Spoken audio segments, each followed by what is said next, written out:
안녕하세요. 반갑습니다. 김범준 법무사입니다.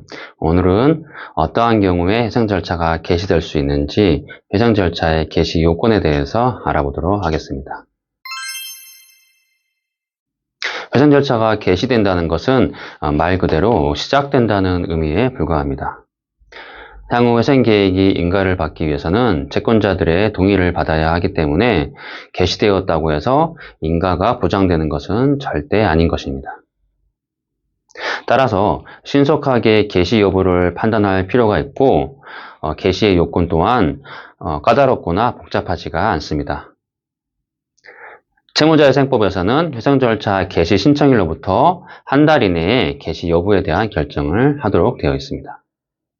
그럼 구체적으로 어떠한 경우에 회생 절차가 개시될 수 있는지에 대해서 알아보도록 하겠습니다.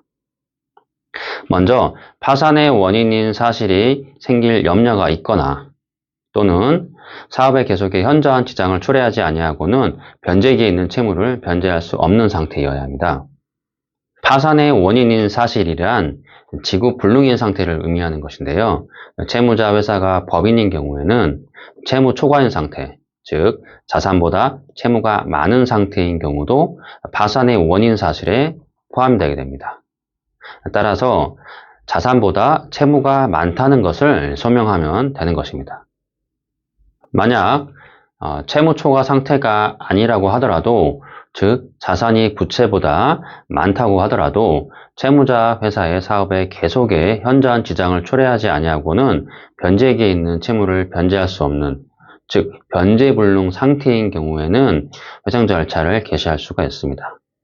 예를 들어서 회사가 자산이 부채보다 더 많지만 자산의 대부분이 비유동자산, 즉 토지나 건물 등으로 이루어져서 단기에 처분해서 현금화하기 어려운 경우, 또는 대여금 채권이나 외상매출 채권 등의 유동자산이 많기는 하지만 회수 여부가 불투명하거나 회수 시기가 채무를 변제하는 시기보다 늦어서 변제기에 있는 채무를 변제할 수 없는 상황인 경우, 이러한 경우에도 회생 절차를 개시할 수 있는 것입니다.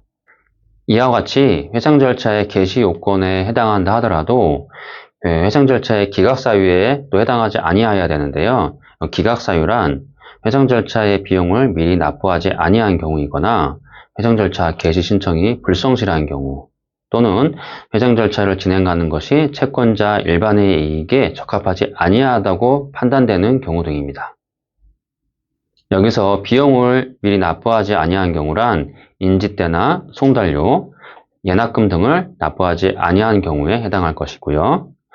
회생 절차 개시 신청이 불성실한 경우란 대표자 신문에 응하지 않거나 또는 답변이 매우 부족한 경우, 또는 허위사실 등을 기재한 경우, 진정한 회생이 목적이 아니라 회생의 부수적인 효과만을 목적으로 신청한 경우 등일 것입니다.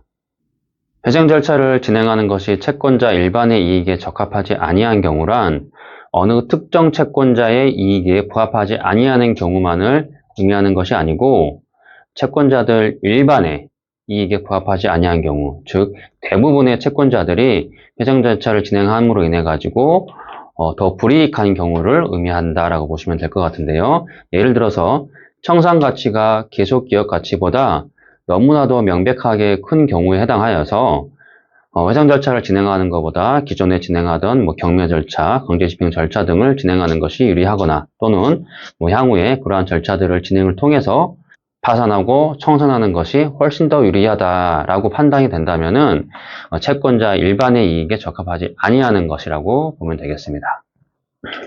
오늘은 회생 절차가 개시되기 위한 요건을 말씀을 드렸는데요. 위와 같이 개시 요건은 복잡하거나 까다롭지 않습니다.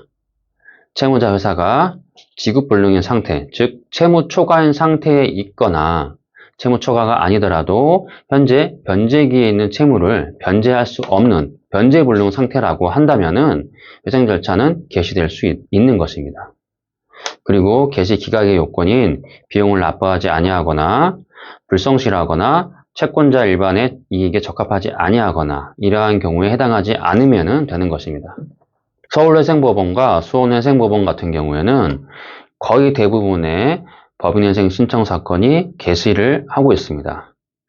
따라서 여러분도 회생 절차가 개시될 것인지 여부를 너무 걱정하지는 마시고 지금 말씀드린 요건에 해당한다고 생각이 되시면은 적극적으로 회생 절차를 신청해 보시기를 바랍니다. 자, 이렇게 회생 절차의 개시 요건에 대해서 말씀을 드렸고요. 다음에 좀 더 좋은 영상으로 찾아뵙도록 하겠습니다. 끝까지 시청해 주셔서 감사합니다.